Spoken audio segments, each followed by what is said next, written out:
Cyberabad police ने राजस्थान से 13 रुकनी gang को गिरफ्तार कर लिया, जिसमें 4 करोड़ यूपीआई फ्रॉड धोखाधड़ी की स्कीमों। बजाज इलेक्ट्रॉनिक्स हैदराबाद में एक मशहूर कारोबारी इदारा धोखाधड़ी में मुलविस था। Shamshabad CCS police, KPHB police, Madhopur police और नारसिंगी पुलिस की मदद से राजस्थान से 13 रुकनी गैंग को गिरफ्तार किया गया। ये गैंग हाईटेक यूपीआई धोखाधड़ी और धोखाधड़ी की स्कीमों की एक सीरीज में मुलविस थे।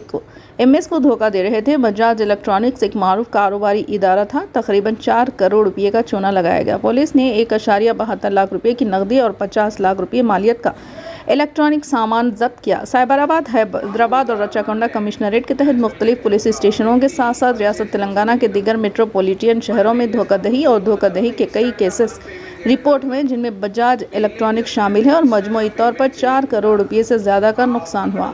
बजाज इलेक्ट्रॉनिक्स से इत्तला मिलने पर शमशाबाद सीसीएस पुलिस और केपीएचबी पुलिस, माधोपुर और नारसिंगी पुलिस ने तहकीकात शुरू की। इन्होंने दरियाफ्त किया कि राजस्थान के लोगों ने शोरूम्स का दौरा किया और महंगे इलेक्ट्रॉनिक्स खरीदे। गैंग के तरीक़ेकार में शोरूम के यूपीआई स्कैनर्स को राजस्थान में एक साथी के साथ बांटना शामिल था, जो रकम को शोरूम में मुंतकिल करता था।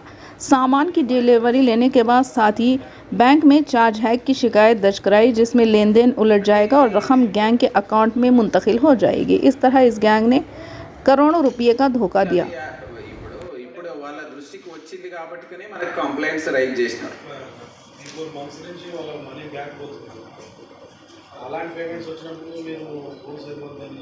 అంటే ఇప్పుడు యూపీఐ స్కానర్ మనం ఎందుకు పెట్టినాము?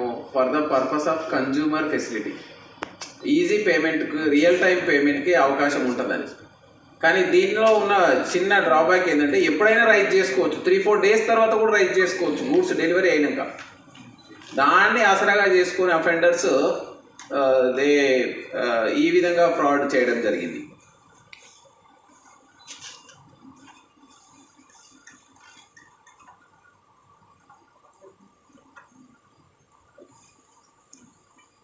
ఇందులో మనకు సైబర్ అంటే ఐటీ ఆన్లైన్ పేమెంట్స్ ఉన్నాయి కాబట్టి ఐటీ యాక్ట్ కూడా ఇన్వోక్ చేయడం జరిగింది. దీన్ని పకడ్బందీగా ఇన్వెస్టిగేషన్ కంప్లీట్ చేసి ఇందులో ఆ యూపీఐ పేమెంట్స్ చేసిన వ్యక్తులతో పాటుగా వాళ్ళ వెనకాల ఉన్న వ్యక్తులు ఎవరైనా ఆర్గనైజ్డ్ వేలో ఉన్నట్లయితే మనకు ఫర్దర్ ఇన్వెస్టిగేషన్లో తేలితే వాళ్ళ మీద కూడా మనం చట్టాల ప్రకారం చర్యలు తీసుకోవడం జరుగుతుంది.